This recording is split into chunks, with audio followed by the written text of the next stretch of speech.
πάλι θα αποτολμήσω επαφή με τους γιατρούς. Ασθενήν έχουμε, ή στο γύψο τον βάλαμε.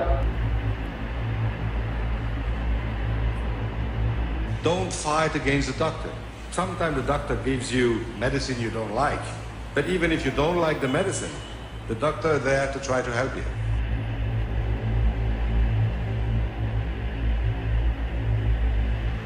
Η ιστορία, είπαν κάποτε, έχει αυτή την αναθεματισμένη συνήθεια να επαναλαμβάνεται, σαν φάρσα. Και από ένα δικτάτορα γιατρό περάσαμε στον αρχίατρο του Διεθνούς Νομισματικού Ταμείου.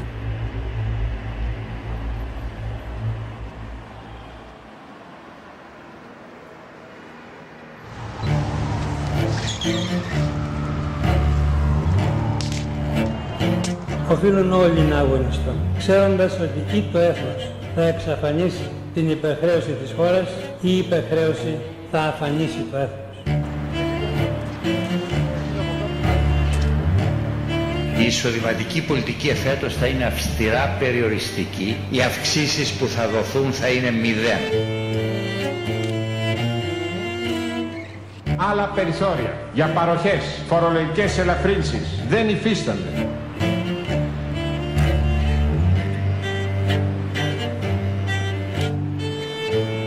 Πρέπει να συμμαζέψουμε τη δημόσια δαπάνη, πρέπει να νοικοκυρέψουμε τα του οίκου μας και αυτά δεν γίνονται με τις δικές σας ακάλυπτες επιταγές μοιρασιών και παροχών σε μια τέτοια εποχή κρίσης.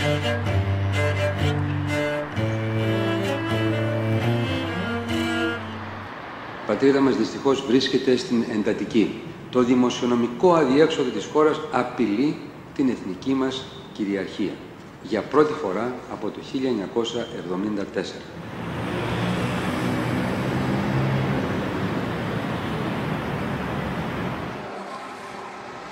Μέσα σε σχεδόν 40 χρόνια, 2 κόμματα, 3 πολιτικές οικογένειες και ορισμένοι επιχειρηματίες οδήγησαν τη χώρα στη χρεοκοπία.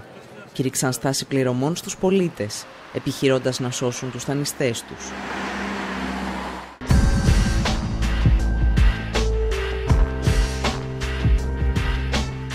Οι τσάροι της οικονομίας, ύστερα από δεκαετίες σχεδόν συνεχούς λιτότητας, παρουσίαζαν την Ελλάδα σαν τοπική οικονομική υπερδύναμη.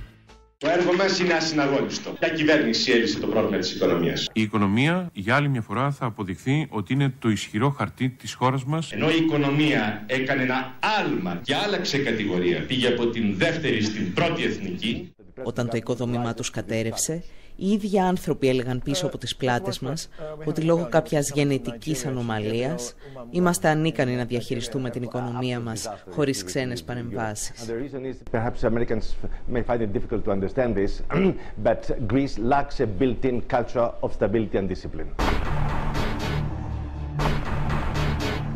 Η κυβέρνησή μας αποκαλούσε κοπρίτες και οι δανειστές μας γουρούνια, όπως άλλωστε και όλες τις χώρες της Ευρωπαϊκής Περιφέρειας. Και οι υπουργοί σε όλες αυτές τις χώρες προσπαθούσαν να μας πείσουν ότι τα φάγαμε μαζί τους. I accept that there were failures in the political system, but let's be fair about it. We all partied.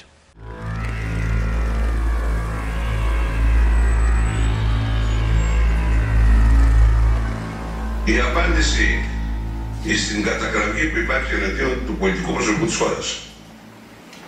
Πώς τα φάγατε τα λεφτά που μας ρωτάει ο κόσμος, είναι αυτή, σας διορίσαμε. Τα φάγαμε όλοι μαζί. Είμαστε λοιπόν τα άσωτα παιδιά μιας καλοκουρδισμένης παγκόσμιας οικονομίας και μιας επιτυχημένης Ευρώπης, ή μήπως το σύστημα είχε προβλήματα από τα νεανικά του χρόνια?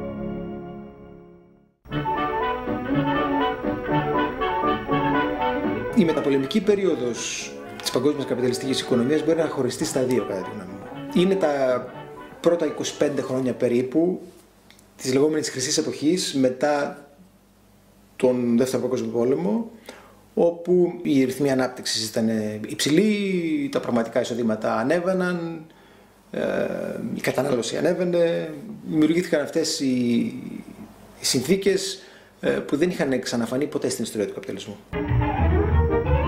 Joe's the king because he can buy more with his wages than any other worker on the globe. There's no such thing as a crisis-free capitalism. So there's going to be a crisis somewhere.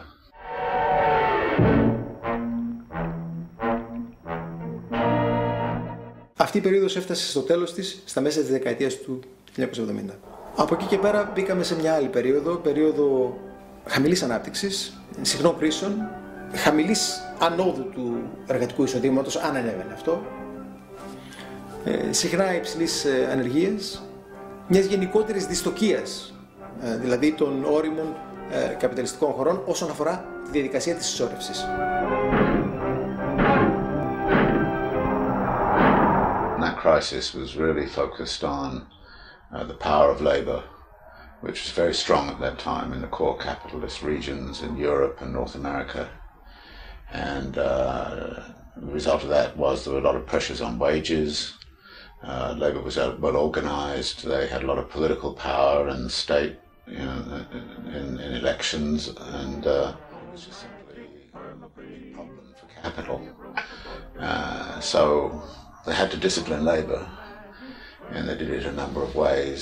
They did it mainly by opening up national economies to global competition, gaining access to the world's labor resources, eventually, of course, as China came into the picture. In the automagic permafreeze, so see your dealer right away, get a permafreeze today. Χαρακτηριστικό της περίοδου αυτής είναι η γιγάντωση του χρηματοπιστωτικού συστήματος, την οποία εγώ και άλλοι θα ονομάζαμε χρηματιστικοποίηση. Η χρηματιστικοποίηση έφερε και επέτεινε τις κρίσεις. Capital could go pretty much where it wanted with plenty of access to low-wage labor. But then the problem arose that the share of wages in national income was going down everywhere. And of course, wages is a big part of the market. And then there came the problem of how do you sell your goods when the purchasing power is not there. And the answer was give everybody credit. So we got the invention of the credit economy, which really picks up strongly in the 1980s and 1990s to cover the gap between what labor was actually getting and what it could purchase. And that's where many people started to see by the end of the 1990s, 2000, that this was the unsustainable bit. But so it was the way we got out of the crisis of the 1970s that prepared the ground for this kind of crisis.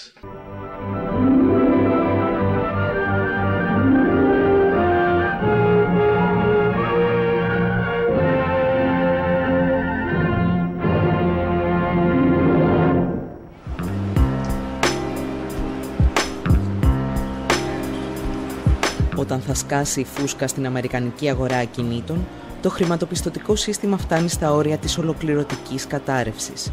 Συμπαρασύρει έτσι την πραγματική οικονομία που αντιμετωπίζει τα δικά της δομικά προβλήματα.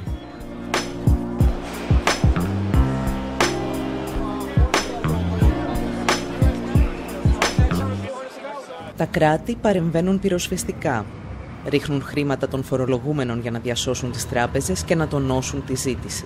Η χρηματοπιστωτική κρίση μετατρέπεται έτσι σε δημοσιονομική και οι ίδιες οι τράπεζες που διασώθηκαν από τους φορολογούμενους αποφασίζουν να δαγκώσουν το χέρι που τις βοήθησε, ποντάροντας τη χρεοκοπία των κρατών. Η κερδοσκοπία επιδεινώνει την κατάσταση και για την Ελλάδα, μόνο που αυτή τη φορά είναι κάτι πιο βαθύ που μας λερώνει.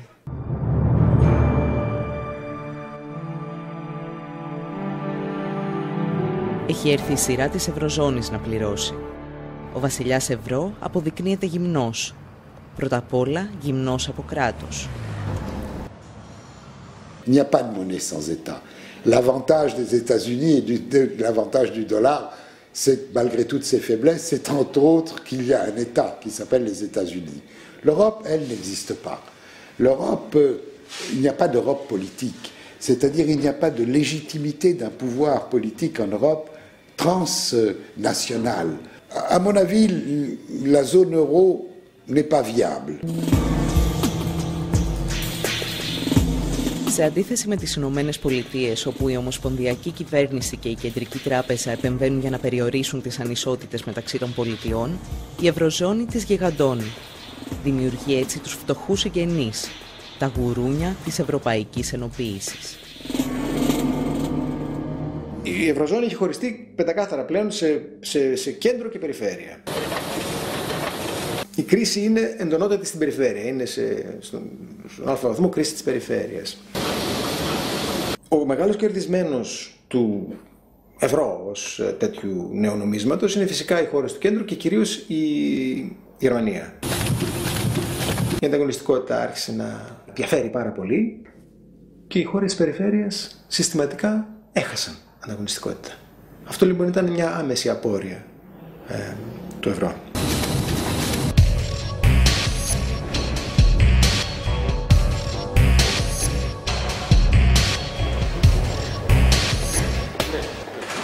La crise de l'Union européenne est causée par la manière dont on a réalisé l'intégration européenne. La Grèce, c'est comme si vous mettez dans un ring un Cassius Clay, champion du monde poids lourd, avec un poids plume, et vous lui dites allez démarrer la bataille et on va voir quel est le meilleur qui va gagner. Γιατί όμως οι χώρες της περιφέρειας υπολείπονται τόσο σε ανταγωνιστικότητα και κυρίως γιατί η ψαλίδα ανοίγει συνεχώς?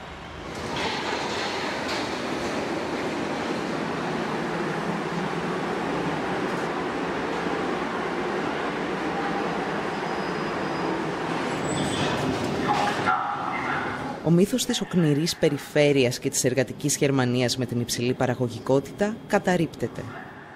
Αν κατάφεραν κάτι οι γερμανικές κυβερνήσεις, ήταν να κηρύξουν τον πόλεμο στους δικούς τους εργαζόμενους και να παγώσουν τους μισθούς τους για μία δεκαετία.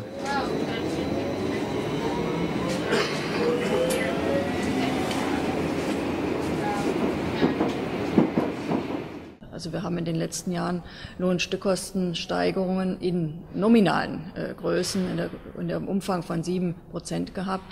Im Euroraum waren es 27%. Und wenn man so eine Diskrepanz hat, ist ja völlig klar, dass andere Länder niederkonkurriert werden. Weil wenn ein Land quasi die realen Löhne ja sogar sinken, also die sind in Deutschland heute niedriger als zur Jahrtausendwende, und in anderen Ländern immerhin moderate Lohnsteigerungen sind, dann wird natürlich die deutsche Industrie immer wettbewerbsfähiger und andere Industrien haben überhaupt keine Chance. Und durch den Euroraum ist eben ein Mittel ausgeschaltet, was es früher gab, nämlich die Abwertung der nationalen Währung. Und damit war im Grunde ein Mechanismus installiert, der genau zu diesen Ergebnissen führen musste, die wir jetzt haben.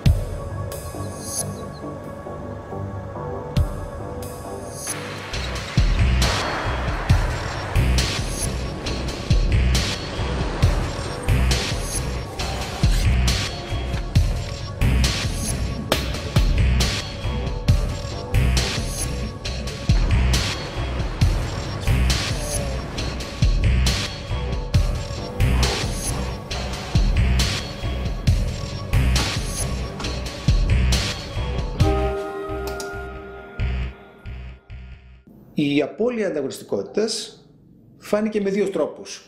Και οι δύο εκ των οποίων ήταν αποφασιστικοί για την κρίση. Ο πρώτος ήταν πολύ μεγάλα ανοίγματα στις τρέχουσες συναλλαγές. Η Ελλάδα δε είχε το μεγαλύτερο όλων.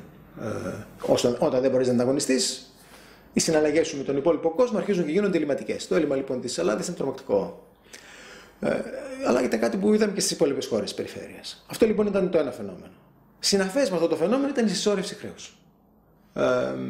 Διότι όταν έχεις αυτά τα ελλείμματα, κάπως πρέπει να τα χρηματοδοτήσεις. La Grèce est un parent pauvre dans cette Union européenne. La Grèce est un pays de la semi-périphérie du continent européen. Il est évident que la Grèce ne pouvait ne peut pas avoir autre chose que des déficits publics dans les conditions de son intégration au marché européen. Je ne veux pas discuter de la question les Grecs sont-ils paresseux, ça c'est du racisme pur et simple.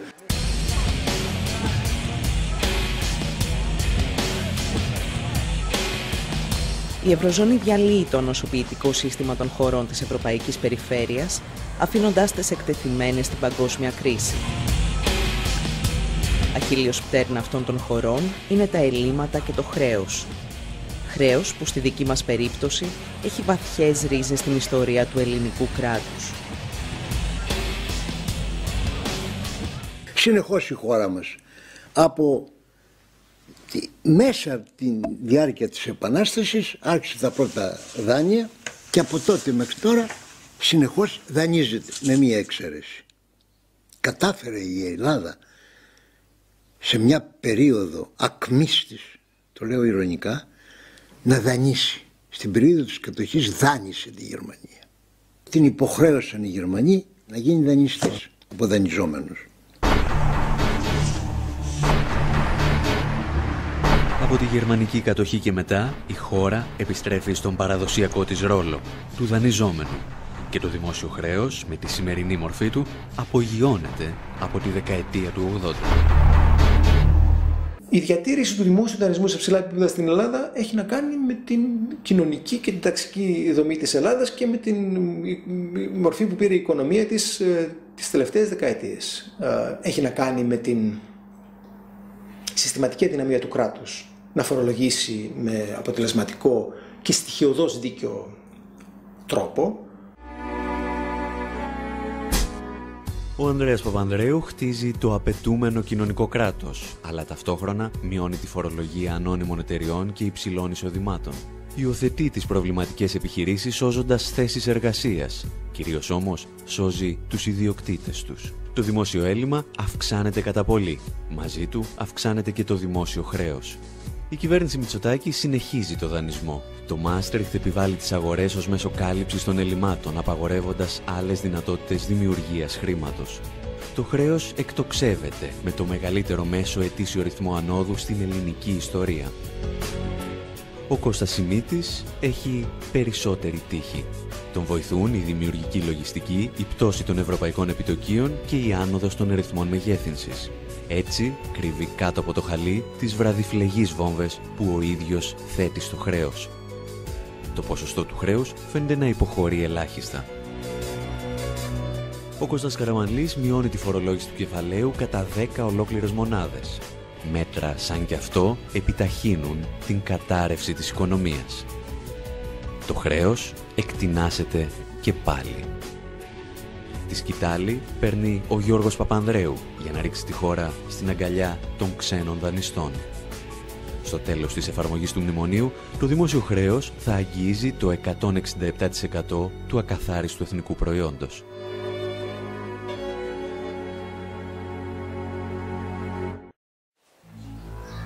Οι περισσότερες χώρες που βρέθηκαν σε παρόμοια θέση δέχθηκαν την επίσκεψη του Διεθνούς Νομισματικού Ταμείου. Κανένας όμως δεν πλήρωσε τόσο ακριβά όσο η Αργεντινή, το αντεστραμμένο είδωλό μας στην άλλη πλευρά του Ατλαντικού.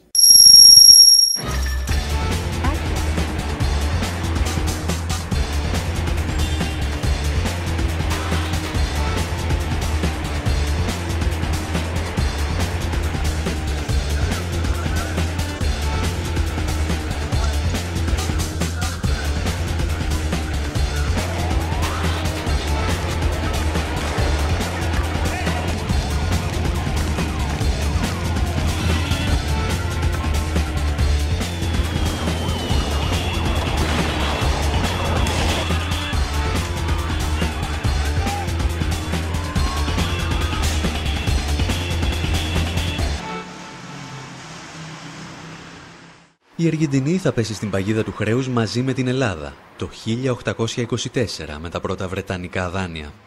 Η θηλιά όμως σφίγγει στα τέλη του 20ου αιώνα. Η χώρα κλειδώνει την ισοτιμία του νομίσματός της με το δολάριο.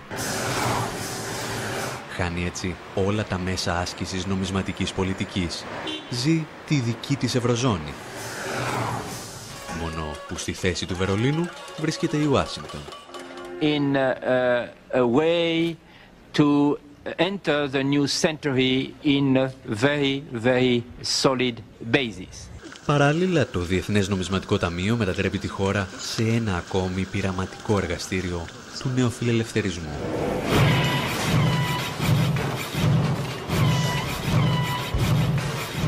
First of all, the IMF played a signature role in creating the crisis in Argentina, driving the same policies of deregulation and privatization that lead to immense corporate profits, but that really destroy the finances of a state.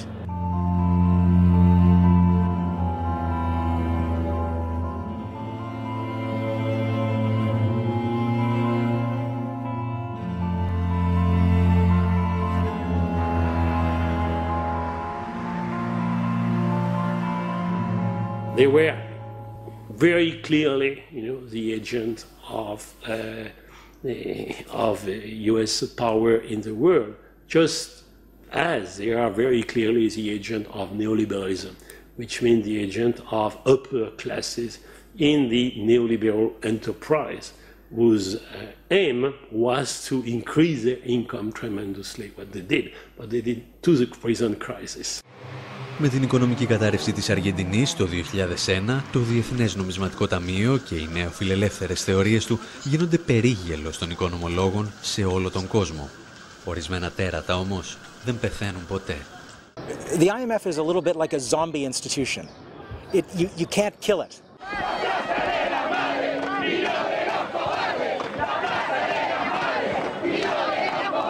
The IMF has reemerged as a player in quote-unquote bailing out countries that get into trouble, imposing austerity conditions as is happening across Europe and in a vicious and terrifying way in Greece.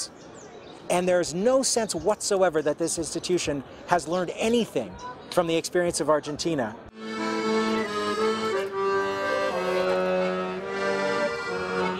Η Ελλάδα θα πληρώσει ακριβά την εμπλοκή του Διεθνούς Νομισματικού Ταμείου και σε ορισμένες περιπτώσεις θα την πληρώσει προκαταβολικά. The irony of this promise is that in the new arrangement, this increase, Greece is going to put $2.5 billion in there. I think that's only a fiat monetary system worldwide can come up and have Greece help bail out Greece and be prepared to bail out even other countries. Ενώ η Αργεντινή είχε να αντιμετωπίσει μόνο το Διεθνές Νομισματικό Ταμείο, η Ελλάδα μετατράπηκε σε υπηρέτη δύο αφεντάδων, γιατί στην Ευρώπη το νεοφιλελεύθερο εγχείρημα είχε αναλάβει να προωθήσει και η Ευρωπαϊκή Κεντρική Τράπεζα. The European Central Bank was a tool, in the imposition of neoliberal policy in Europe. Είναι κωμικοτραγικό να το βλέπει κανείς, αλλά το Διεθνές Νομισματικό Ταμείο στην περίπτωσή μας, στην ελληνική περίπτωση, ήταν πιο μαλακό από την Ευρωπαϊκή Ένωση.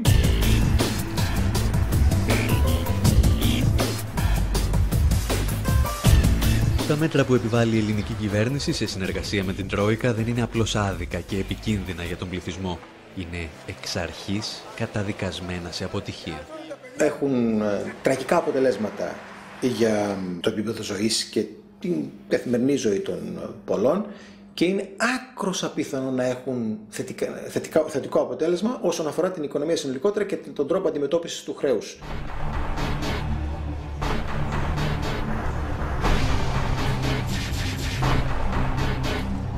Όπως και στην Αργεντινή, στόχος των μέτρων δεν ήταν να σωθεί η οικονομία, αλλά οι τράπεζες και οι μεγάλες επιχειρήσεις.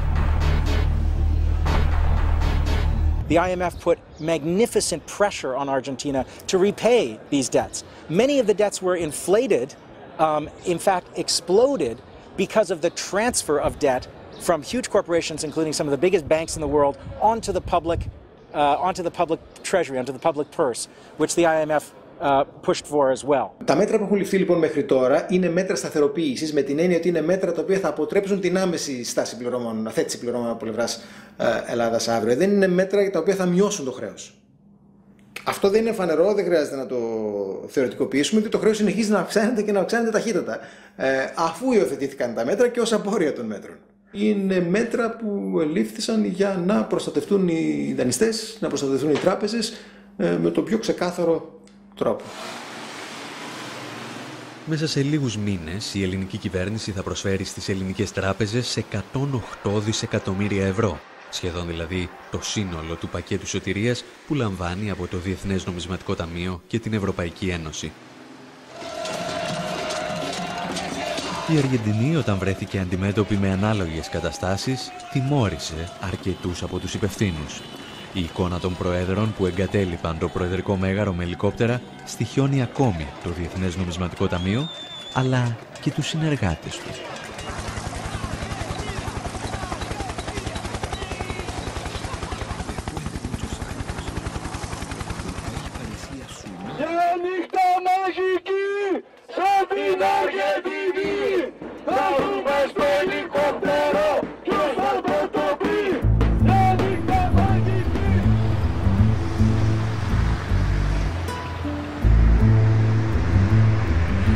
Έτος 1 μετά Δουνουτού.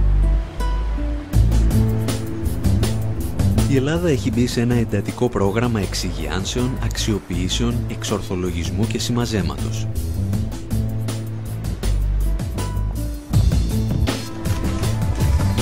Τα στελέχη της Τρόικας έχουν εγκατασταθεί για τα καλά στην πρωτεύουσα και υπαγορεύουν την πολιτική τους μέσω ενός αντισυνταγματικού μνημονίου.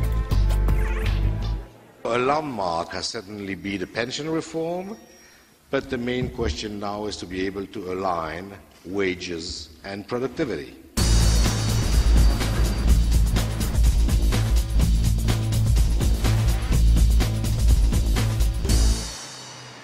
Τι είμαστε σήμερα? Είμαστε ελεύθερη χώρα, είμαστε ανεξάρτητη υποτέλεση, είμαστε στην πλήρη ολοκληρωτική υποτέλεια. Είναι άλλο θέμα η ελευθεριά και άλλο θέμα είναι η εθνική ανεξαρτησία. Δηλαδή το πρόβλημα της χώρας μας είναι πρόβλημα εθνικής ανεξαρτησίας σήμερα.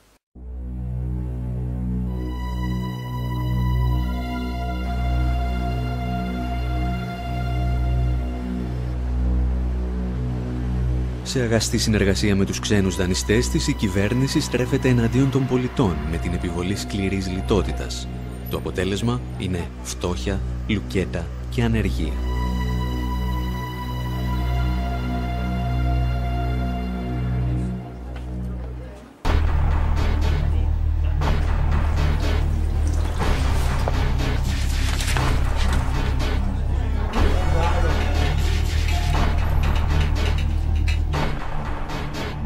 Ήδη εμείς αντιμετωπίζουμε το κέντρο της Αθήνας σαν να βρίσκεται σε μια ανθρωπιστική κρίση. Έχουμε όλα τα χαρακτηριστικά. Ανθρώπους που πεινάνε, άστεγους, ανθρώπους που δεν έχουν φάρμακα και γιατρό, ανθρώπους που περιφέρονται στις πλατείες. Δεν είναι πολύ διαφορετική από αυτό που βλέπουμε σε πόλεις του τρίτου κόσμου. Και σκεφτείτε ότι εμείς βλέπουμε τους πιο φτωχούς των φτωχών. Υπάρχουν άνθρωποι που έχουν ακόμα κάποια ασφαλιστικά δικαιώματα, αλλά δεν φτάνουν. Ή όπως χαρακτηριστικά μου είπε μια μικροσυνταξιούχος, μια γυναίκα των 500 ευρώ που ήρθε εδώ, ότι ή θα πάρω τα φάρμακα ή τα τρόφιμα και τα δύο δεν μπορώ. Τα μέτρα της κυβέρνησης δεν υποβαθμίζουν απλώς το επίπεδο διαβίωσης των πολιτών. Απειλούν ευθέως την ίδια τους τη ζωή.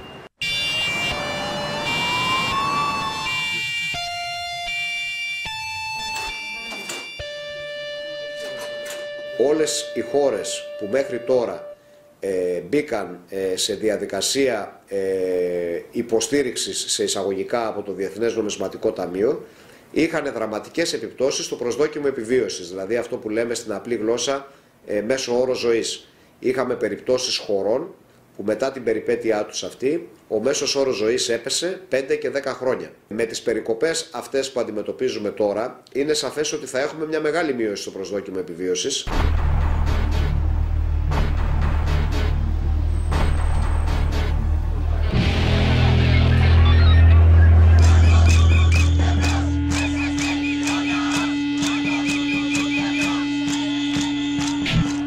Οι πολίτες αντιδρούν.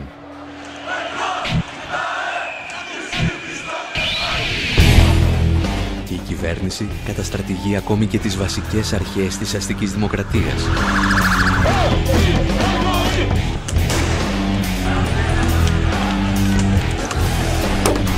Με το ιδιώνυμο της κουκούλας, τις προληπτικές προσαγωγές και τους κουκουλοφόρους αστυνομικούς στα όρια του παρακράτους.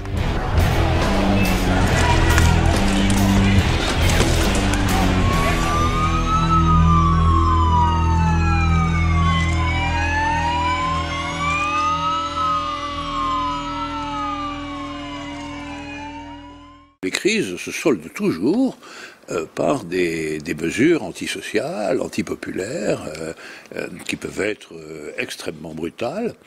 Et ça fait partie naturellement des moyens pour le capitalisme de redresser la situation. Son problème, c'est de les faire accepter. Voilà. Son problème, c'est de les faire accepter en usant de violence. Με αφορμή το έκτακτο δελτίο οικονομικής θυέλλης, η δημοκρατία δίνει τη θέση της στη χρεοκρατία.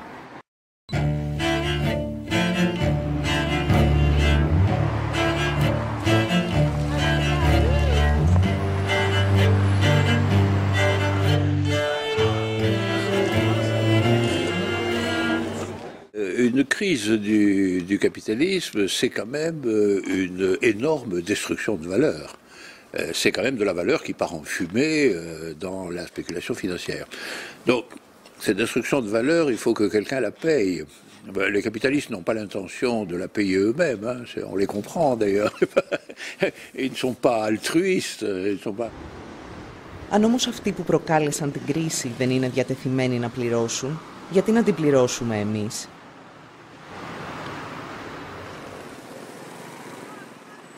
Στην παγκόσμια ιστορία, δεκάδες χώρες αρνήθηκαν με επιτυχία να πληρώσουν χρέη για τα οποία δεν ευθύνονταν οι πολίτες. Το διεθνές δίκαιο προσφέρε συχνά βέλη στη φαρέτρα τους. Ένα από αυτά ήταν η έννοια του απεχθούς χρέους.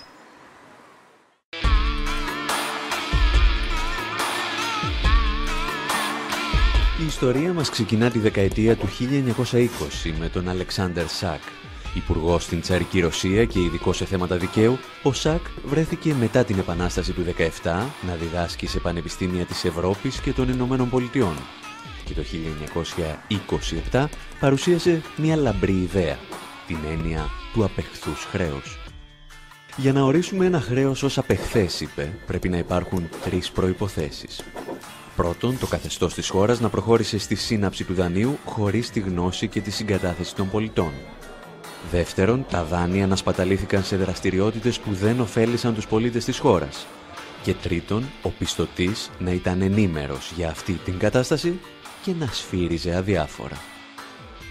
Οι προτάσεις του Σακ ακούγονται προοδευτικές, εάν όχι επαναστατικές. Στην πραγματικότητα, εκείνη την εποχή εξυπηρετούσαν τα συμφέροντα μιας αναδυόμενης υπερδύναμης, των Ηνωμένων Πολιτειών. Οι Ηνωμένες Πολιτείες είχαν χρειαστεί την έννοια του απεχθούς χρέους από το 1898, όταν κέρδισαν τον Ισπανοαμερικανικό πόλεμο και προσάρτησαν την Κούβα. Το πρόβλημα ήταν ότι μαζί με το νησί προσάρτησαν και το λογαριασμό που άφηνε πίσω του το απικιακό καθεστώς της Ισπανίας.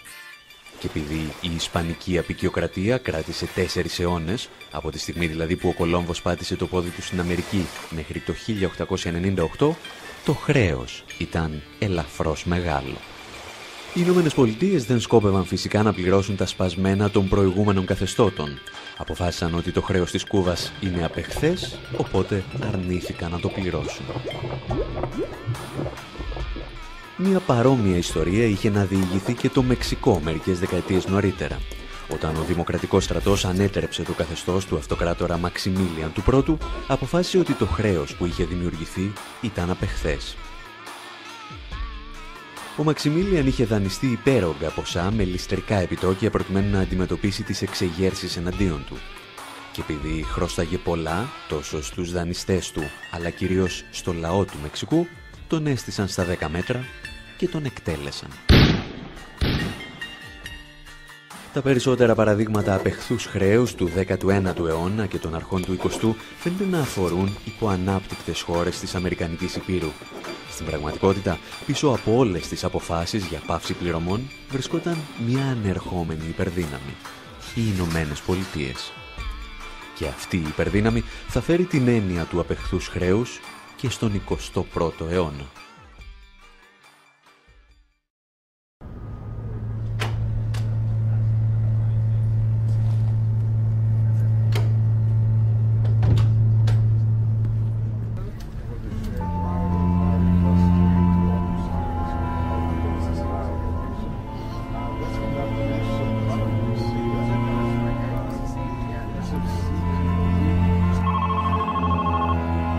Δεκέμβριος 2002, ο Λευκός Οίκος βάζει τις τελευταίες πινελιές στα σχέδια εισβολής και κατάληψης του Ιράκ.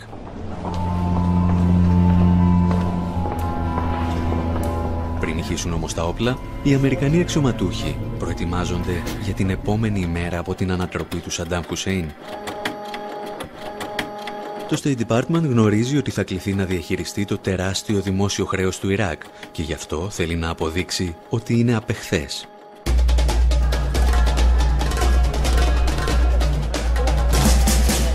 Δημιουργεί λοιπόν μια μυστική ομάδα εργασίας και η ομάδα αυτή προτείνει η πρώτη μεταβατική κυβέρνηση να κηρύξει στάση πληρωμών με το επιχείρημα ότι ο Ιρακινός λαός δεν πρέπει να πληρώσει το απεχθές χρέος του καθεστώτος. Όλα είναι πλέον έτοιμα για την επίθεση. My fellow citizens, at this hour, American and coalition forces are in the early stages of military operations to disarm Iraq, to free its people, and to defend the world from grave danger.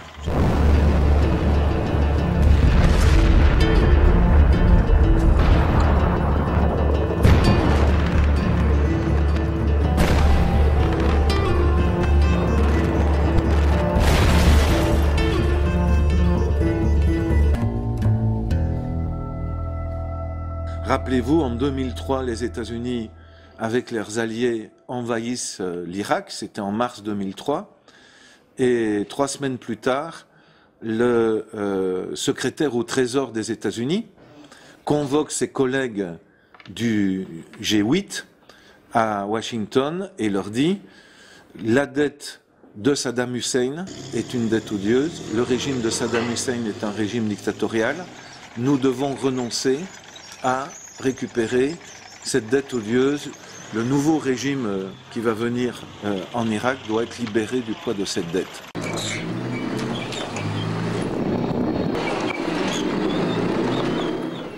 Major combat operations in Iraq have ended. In the Battle of Iraq, the United States and our allies have prevailed. Ο George Bush θα αναθέσει στον πρώην Υπουργό Εξωτερικών James Baker να πείσει τη διεθνή κοινότητα ότι το χρέος του Ιράκ είναι απεχθές. Και αυτός υποστηρίζει ότι ο Σαντάμ Χουσέιν σπαταλούσε τα χρήματα του λαού του για να κατασκευάζει παλάτια και να αγοράζει όπλα. Μεταξύ άλλων, οι Αμερικανοί διπλωμάτες απέδειξαν ότι το Ιράκ όφιλε δισεκατομμύρια δολάρια στη Γαλλία και τη Ρωσία για την αγορά πυράβλων Exocet και μαχητικών αεροσκαφών Mirage F1 και MiG.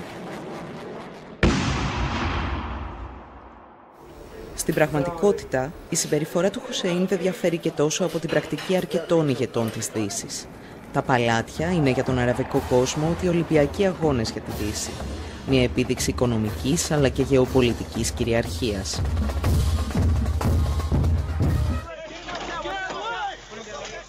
Η αμερικανική διπλωματία θα αποδείξει τελικά ότι το χρέος του Ιράκ είναι απεχθές και πως ο Ιρακινός λαός δεν οφείλει να το πληρώσει. Η Ουάσιγκτον όμως συνειδητοποιεί ξαφνικά ότι ανοίγει τον ασκό του αιώλου. Για πρώτη φορά στον 21ο αιώνα, η μοναδική υπερδύναμη θα νομιμοποιούσε την έννοια του απεχθούς χρέους. Και έτσι προτίμησαν να κρύψουν την υπόθεση κάτω από το χαλί.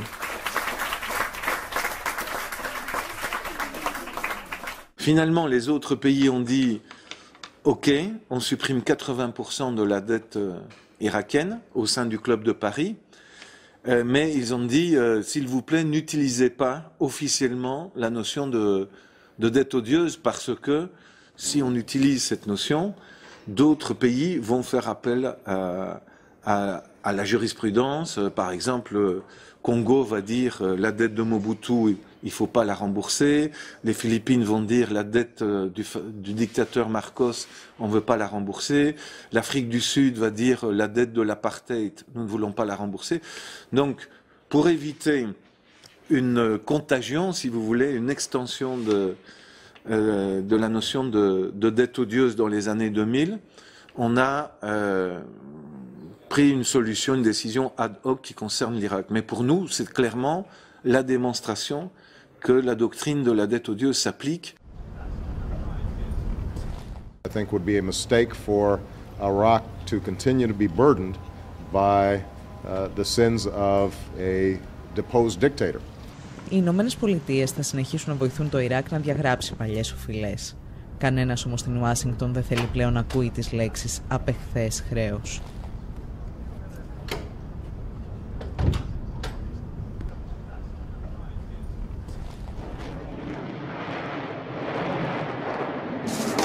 Το Ιράκ κατάφερε να διαγράψει ένα μεγάλο τμήμα του χρέους του με τις πλάτες μιας αυτοκρατορίας. Μια άλλη χώρα όμως αποφάσισε να σταθεί στα δικά της πόδια και να τα βάλει με το Διεθνές Νομισματικό Ταμείο και τους μεγάλους δανειστές της.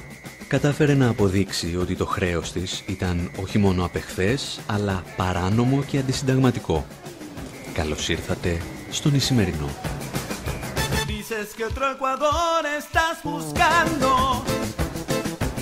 Que nuestros compatriotas no estén emigrando. No hace mucho tiempo que esto no pasaba en mi nación, por eso sé que tú vas a ganar.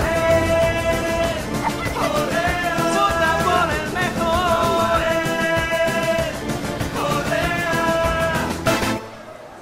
Hay compromisos nacionales urgentes y nosotros primero pondremos los compromisos nacionales a los compromisos internacionales. En buena hora, si podemos cumplir ambos, pero nuestras prioridades son muy claras. Primero la vida antes que la deuda. Helado 80 rato, arreciaba incompasivo, lo sentía frío adentro, frío afuera y todo así. Ο Ισημερινός θα μπορούσε να είναι μία από τις πλουσιότερες χώρες της Νότιας Αμερικής. Από τη στιγμή όμως που ανακαλύφθηκε πετρέλαιο, η χώρα γνώρισε μόνο δικτάτορες, φτώχεια, συσσωρευμένο χρέος και οικονομικούς δολοφόνους. My real job was deal making. It was giving loans to other countries, huge loans, much bigger than they could possibly repay. And one of the conditions of the loan, let's say $1 billion loan to a country like Indonesia or Ecuador, and this country would then have to give 90% of that loan back to a U.S. company or U.S. companies to build the infrastructure, a Halliburton or a Bechtel. These were big ones. And those companies would then go in and build an electrical system or ports or highways, and these would basically serve just a few of the very wealthiest families in those countries. The poor people in those countries would be stuck ultimately with this amazing debt that they couldn't possibly repay. Το 1982 καταφθάνει στον Ισημερινό το Διεθνές Νομισματικό Ταμείο και μαζί μια επιτροπή σοφών που εκπροσωπεί τους μεγάλους πιστωτές. Ο Ισημερινός αναγκάζεται να δανείζεται όλο και περισσότερα για να αποπληρώσει παλαιότερες υποχρεώσεις του. Era simplemente un pillaje permanente que el Ecuador pagaba a los países del norte.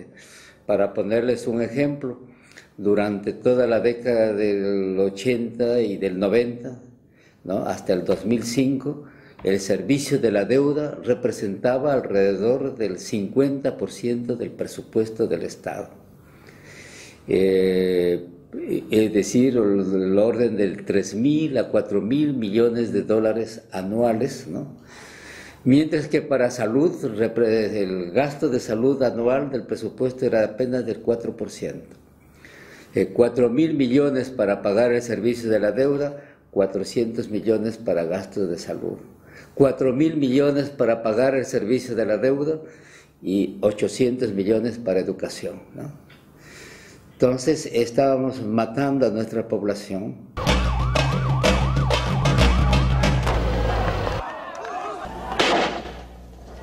Ο Ισημερινός εξεγείρεται. Η κρίση φαίνεται προς στιγμή να ελέγχεται όταν αναλαμβάνει ο Λούτσιο Γκουτιέρες, ο οποίος υπόσχεται κοινωνικές παροχές. Παρουσιάζεται σχεδόν σαν σοσιαλιστής, αλλά μόλις αναλαμβάνει καθήκοντα, κλείνει νέα συμφωνία με το Διεθνές Νομισματικό Ταμείο και επιβάλλει μέτρα εξοντωτικής λιτότητας.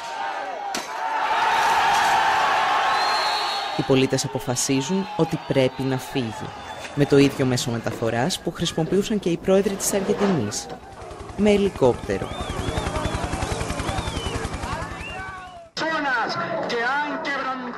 Ο αντιπρόεδρος Παλάσιο, που αναλαμβάνει την εξουσία, ξεκινά με καλές προθέσεις. Σύντομα όμως υποκύπτει στην Ουάσιγκτον και ο λαός στρέφεται στο μοναδικό πολιτικό που είχε αντισταθεί στις διεθνείς πιέσεις, τον Ραφαέλ Κορέα.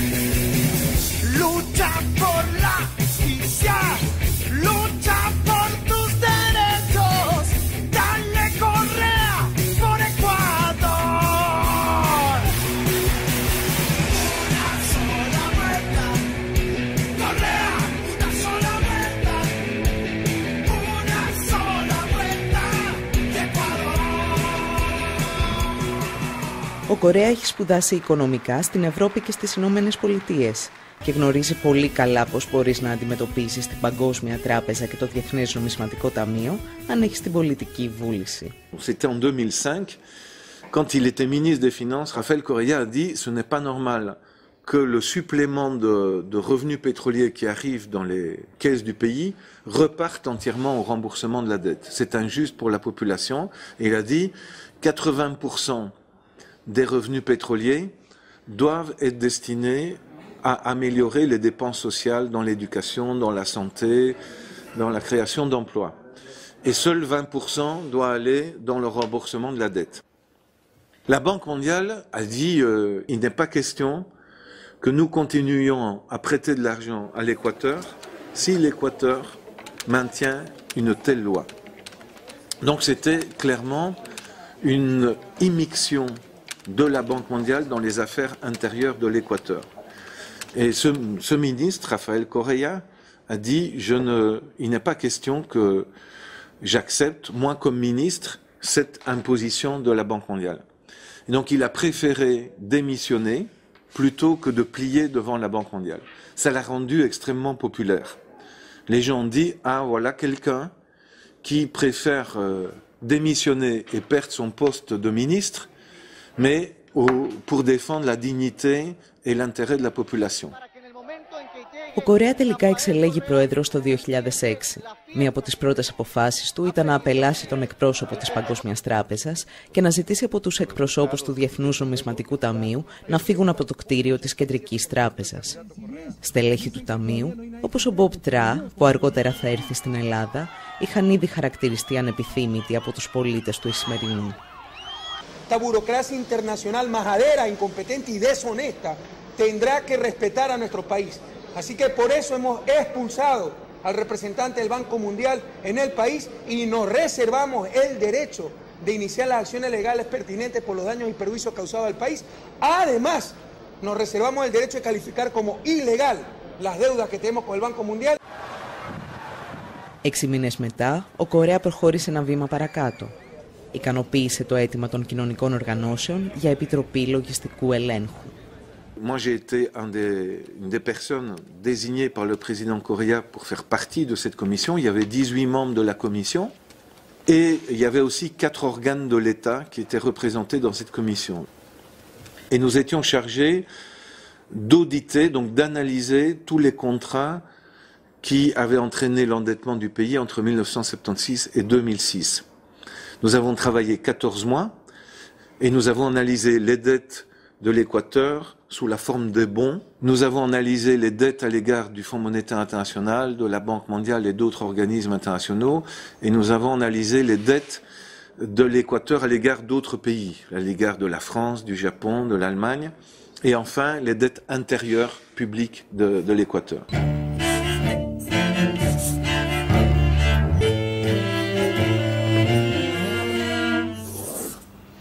La pelea por tener acceso a la documentación fue dura, terrible. En el Ministerio de Finanzas, un colaborador nuestro, Alejandro Olmos, hijo, y mi persona, fuimos declarados personas no gratas en el Ministerio de Finanzas y todos los funcionarios del Ministerio de Finanzas hicieron una carta al ministro quejándose y denunciando nuestra posición, tanto de Alejandro Olmos como la mía, que estábamos afectando a los funcionarios del ministerio, ¿no? O sea que nosotros nos reímos de ese hecho, pero para que vea cómo nosotros hemos tenido dificultades serias en este caso y hemos sido acusados de ser los malos de la película, ¿no? En este proceso de auditoría. Παρά τα εμπόδια, η Επιτροπή κατόρθωσε να ολοκληρώσει το έργο της και διαπίστωσε ότι ένα μεγάλο κομμάτι των χρεών ήταν μη νομιμοποιημένο. Έδωσε τα συμπεράσματά της στο κράτος και το κράτος τα έδωσε στους πολίτες. En fait, ce qui était très important au niveau de la commission d'audit de l'Équateur, c'est que tous nos travaux ont été rendus publics. Donc la population équatorienne a été largement informée de pourquoi la dette qui avait été contractée par le gouvernement antérieure de l'Équateur, notamment au cours de l'année 2000, était une dette frappée d'illégitimité. La patria vuelve, el Congreso decadente, partidocracia y dictadura, con los políticos de siempre. El poder ciudadano te lo dice tu hermano, con la constituyente al pueblo ecuatoriano. Dale Correa, dale Correa. A esos que se creen dueños del Ecuador, nos robaron el futuro y no votaron el país. Dale Correa, dale Correa. Dale Correa, Rafael. Έχοντας τα στοιχεία από την Επιτροπή, η κυβέρνηση απέδειξε ότι το χρέος είναι μη νομιμοποιημένο και ανακοίνωσε πάυση πληρωμών για το 70% του ομολογιακού χρέους του Ισημερινού. Frente a esa situación, los tenedores de la deuda ecuatoriana comenzaron a sacar sus bonos al mercado a valores muy bajos, del 20% de su valor. ¿Y qué hizo el Ecuador en forma secreta, no? El gobierno ecuatoriano comenzó a comprar, utilizó unos 800 millones de dólares para comprar 3.000 millones de dólares de deuda, y fue para el caso ecuatoriano una reducción muy importante de la deuda, que permitió obviamente mejorar las condiciones de vida de la gente. Il faut aussi, dans l'économie faite par l'Équateur, compter les intérêts qu'il aurait fallu payer jusque 2012 ou 2030. Et si on prend tout en compte, c'était une économie de 7 000 millions, de plus de 7 000 millions de dollars pour l'Équateur. Donc une économie très importante pour le pays, ce qui a permis au gouvernement d'augmenter très fortement les dépenses d'éducation, de santé, pour la création d'emplois aussi, pour l'amélioration des infrastructures. Ecuador is no longer in sale, you know? Hey! Hey! Hey! Hey!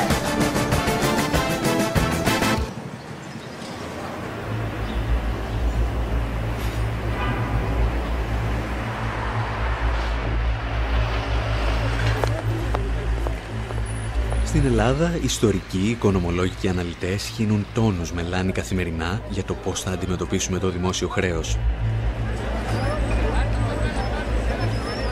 Υπάρχει όμως ένα ερώτημα, το οποίο λίγοι θέτουν.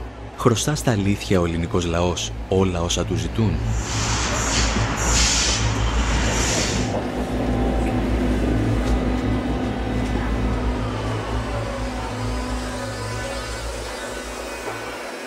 La dette plus récente de la Grèce, je dirais, c'est une dette frappée d'illégitimité et d'illégalité.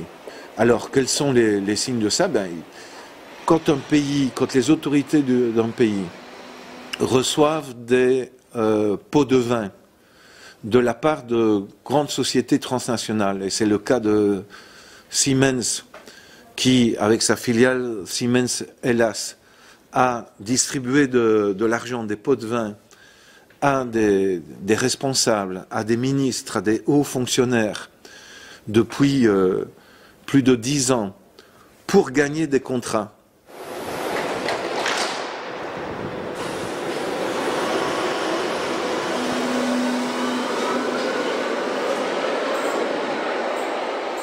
Là, on peut dire qu'il y a clairement une marque d'illégalité et d'illégitimité et que ces dettes-là doivent être mises en cause, c'est absolument évident pour moi. Η ελληνική δικαιοσύνη αποδείχθηκε λίγη στην υπόθεση Siemens και φάνηκε πολύ αργή και σε άλλες περιπτώσεις συμφωνιών πίσω από την πλάτη του λαού που αυξάνουν σήμερα τα νούμερα του χρέους.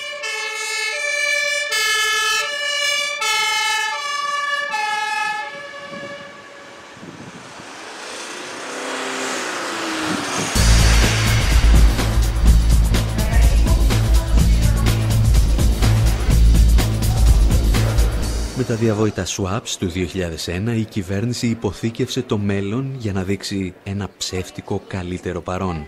Εμφάνισε μικρότερο το χρέος της χώρας μετατρέποντας ένα δάνειο από γεν σε ευρώ με βάση παλαιότερες ισοτιμίες. Βοηθός της στο μαγείρεμα η Goldman Sachs που κέρδισε εκατομμύρια από αυτό το deal. I'm particularly concerned about the role of U.S. financial institutions, particularly Goldman Sachs, that as Greece got on the heroin of borrowed money, Goldman was the crack dealer.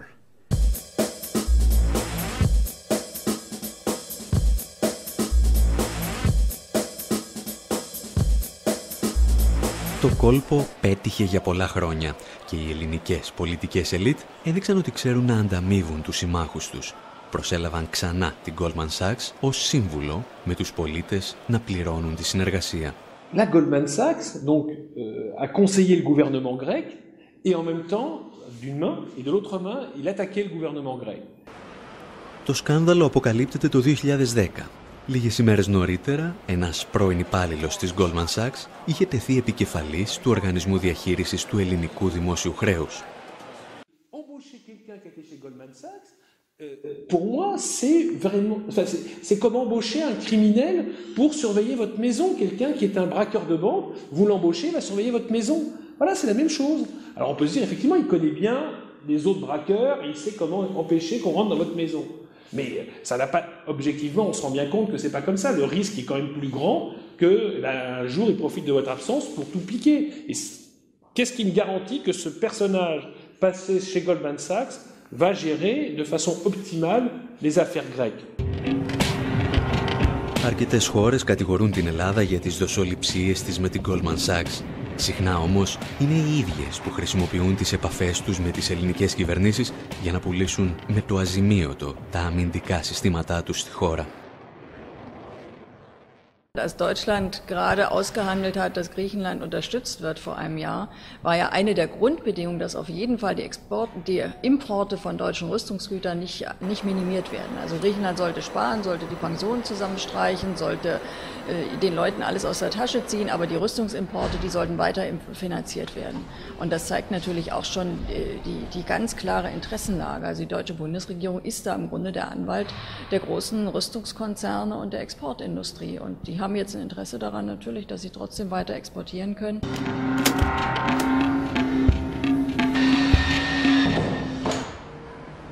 On est quand même hypocrite. Ces derniers mois, la France a vendu 6 frégates à la Grèce pour 2,5 milliards, des hélicoptères pour plus de 400 millions, des Rafales, un Rafale à 100 millions. Là, malheureusement, mon espionnage ne m'a pas permis de dire si c'est 10 ou 20 ou 30 Rafales. Ça fait presque 3 milliards. Et puis il y a, l'Allemagne a vendu 6 sous-marins dans les prochaines années à la Grèce il y a quelques mois. Ça fait 1 milliard. Mais on est complètement hypocrite. On leur donne de l'argent pour acheter nos armes.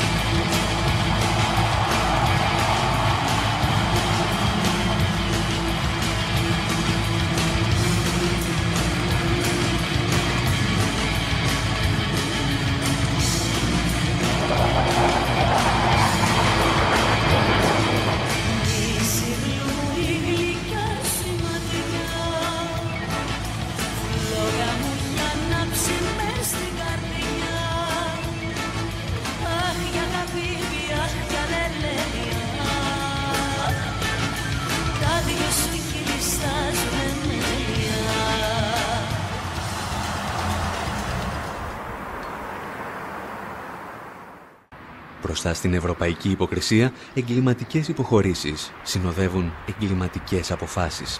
Πάντα με πρόσχημα το εθνικό καλό ή μια νέα μεγάλη ιδέα που άφησε πίσω της κατεστραμμένα ακίνητα και τεράστια χρέη. We have spent a lot of money. We have spent twice the money that I've spent in Sydney. I don't know about the... We'll know about the final cost after, of course, the end of the Olympic Games. You mentioned $1.2 billion for security. Where does that money come from? We have the money. It's Greek money, or is it from the Olympic Committee? Does some of it come from the United States? No, we're talking about Greek money now. We're talking about money that is more than we can afford, maybe. Mm-hmm. We're talking just about security.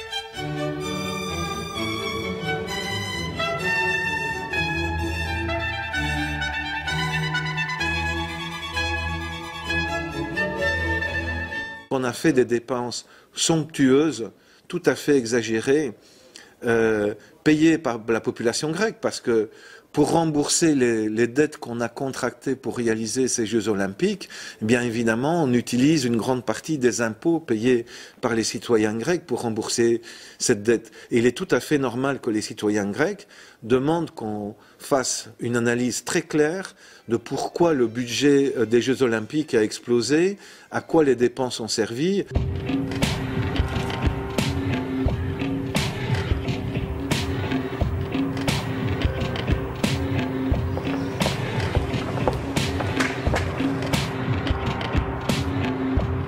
Οι Ολυμπιακοί Αγώνες και η σχέση διαφθοράς με εταιρείες όπως η Siemens και η Goldman Sachs αποτελούν την κορυφή του παγόβουνου συμφωνιών που κλείνονταν σε βάρος και εν αγνία των πολιτών. Υπάρχουν όμως και πολύ σημαντικότερα ζητήματα, τα οποία δεν αφορούν μόνο την Ελλάδα, αλλά όλες τις χώρες της Ευρωπαϊκής Περιφέρειας.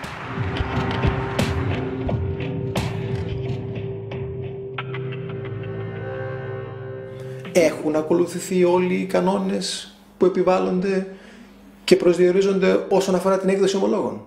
Υπάρχουν θέματα νομιμότητας όσον αφορά τις τράπεζες οι οποίες έχουν παίξει τον πρώτο ρόλο είτε στην πρωτογενή αγορά είτε στη δευτερογενή αγορά για την έκδοση των ομολόγων αυτών? Ποιες είναι αυτές οι τράπεζες, πώς αμείφθηκαν, με ποιους όρους μπήκαν σε αυτές τις διαδικασίες?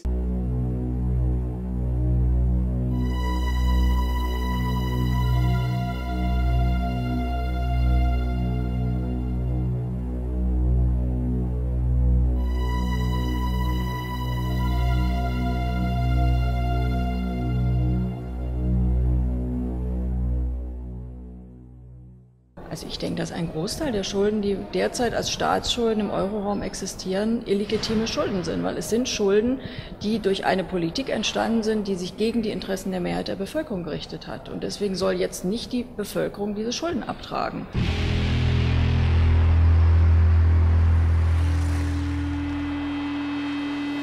Το παράδειγμα του Ισημερινού μας έδειξε πως όλες αυτές οι παράνομες ή απεχθείς συμβάσεις μπορούν να έρθουν στο φως μέσα από τη δημιουργία μιας επιτροπής λογιστικού ελέγχου. Γιατί δεν μας λένε καθαρά ποιο είναι αυτό το χρέος, πόσο είναι αυτό το χρέος και πώς δημιουργήθηκε αυτό το χρέος και πού οφείλουμε και σε ποιους οφείλουμε. Γι' αυτό είναι αναγκαίο και απαραίτητο ένας λογιστικός έλεγχος ώστε να προσδιορίσει ακριβώς τι είναι αυτό το χρέος. Γι' αυτό λέω η γνώση και η απόρριψη όλων των ψευδολογιών που λένε και η κυβέρνηση και οι εταιρείες που αρπάζουν το χρήμα του ελληνικού λαού και τα παπαγαλάκια που πληρώνονται αδρά για να υμνούν την κυβέρνηση.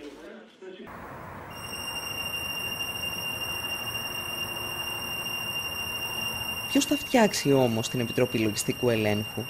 Και κυρίως πώς θα εξασφαλίσουμε ότι δεν θα είναι μία ακόμα εξεταστική επιτροπή της Βουλής, φτιαγμένη από τους ανθρώπους που μας έφεραν σε αυτή την κατάσταση? Η Επιτροπή Λογιστικού Ελέγχου να μην είναι μια επιτροπή σοφών, δεν πρόκειται περί αυτού, γιατί αν σχηματιστεί απλώς μια επιτροπή σοφών, την οποία θα φτιάξει η κυβέρνηση, έστω και αν καλέσει ανθρώπους από το εξωτερικό, έστω και αν βάλει και ορισμένους από την μεμονωμένα άτομα από την κοινωνία των πολιτών κτλ., θα υπάρχει ο κίνδυνος να είναι ένα φερέφωνο. Los únicos que tienen autoridad moral y el derecho de demandar una auditoría es el pueblo, que es el que está sufriendo sus consecuencias, ¿no? Y es importante sensibilizar a toda la población, en este caso la población griega, a todas las organizaciones sociales griegas, para que se unan y en las calles demanden la auditoría, ¿no?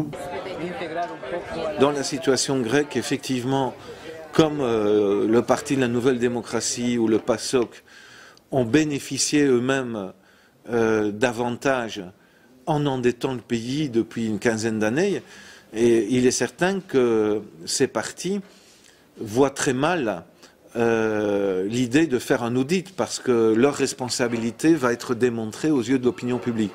Donc ce qui doit se passer, c'est que l'opinion publique grecque doit se mobiliser, des organisations doivent aussi se mobiliser, des syndicats, la magistrature grecque, des intellectuels, des artistes.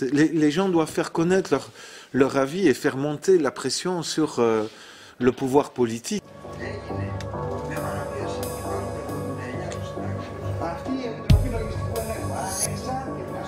Από τις αρχές Μαρτίου, μια ομάδα ανθρώπων από διαφορετικούς πολιτικούς και εργασιακούς χώρους συγκρότησε μια πρωτοβουλία για τη δημιουργία Επιτροπής Λογιστικού Ελέγχου στην Ελλάδα. Ακαδημαϊκοί, συγγραφείς, καλλιτέχνες και συνδικαλιστές από ολόκληρο τον κόσμο στήριξαν αυτή την πρωτοβουλία.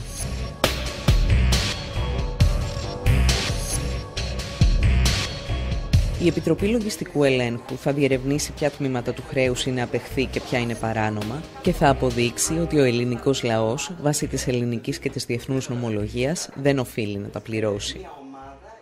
Η απόφαση όμως είναι στη βάση της πολιτική και όχι οικονομική.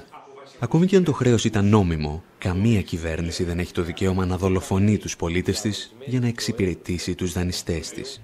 Και όλο το ελληνικό χρέος, το 350 δις ευρώ, να αποδειχτεί νόμιμο, που δεν θα αποδειχτεί έτσι, αλλά και όλο να αποδειχτεί νόμιμο, πάλι η Ελλάδα δεν μπορεί να το σηκώσει. Πάλι δηλαδή θα πρέπει να διαγραφεί. Εάν η εξυπηρέτηση του χρέους, η διατηρησιμότητά του επιβάλλει διάλυση των νοσοκομείων, διάλυση της παιδείας, διάλυση των δρόμων, τότε το χρέος σε κοινωνική βάση είναι μη διατηρήσιμο.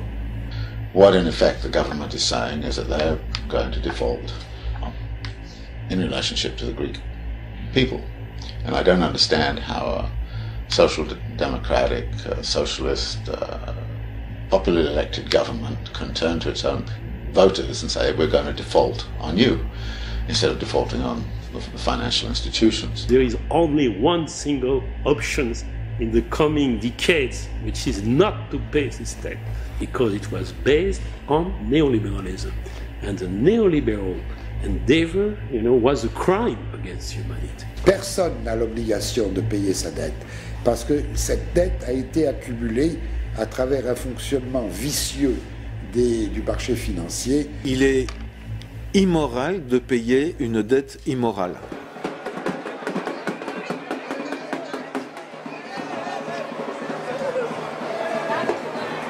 Η δημιουργία μιας Επιτροπής Λογιστικού Ελέγχου, εν τέλει, δεν είναι παρά ένα πολύτιμο όπλο σε μια μεγαλύτερη μάχη.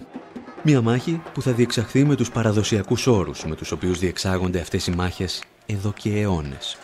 Χωρίς αυτήν, όσες φορές και αν διαγράψουμε το χρέος, αυτό θα αναγεννάται από την τέφρα του. Θα διαμορφωθεί δηλαδή πεδίο ιδεολογικής, πολιτικής και ταξικής πάλης. Το χρέος είναι πεδίο ταξικής πάλης. Το ίδιο. N'ayez surtout pas peur, en tant que Grec, de revendiquer vos droits dans l'Union européenne et par rapport au gouvernement grec. C'est fondamental, c'est en se battant qu'on fait respecter ses droits et c'est pas en se soumettant aux diktats des créanciers. Regardez la Tunisie, regardez l'Égypte, c'est quand une population se met en action qu'elle peut réellement changer la situation.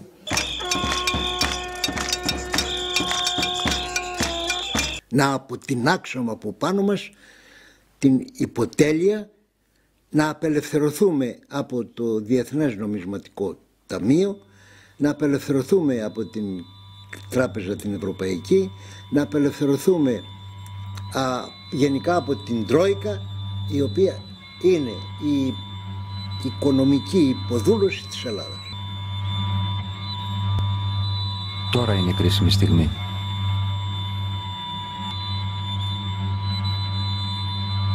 Πάμε.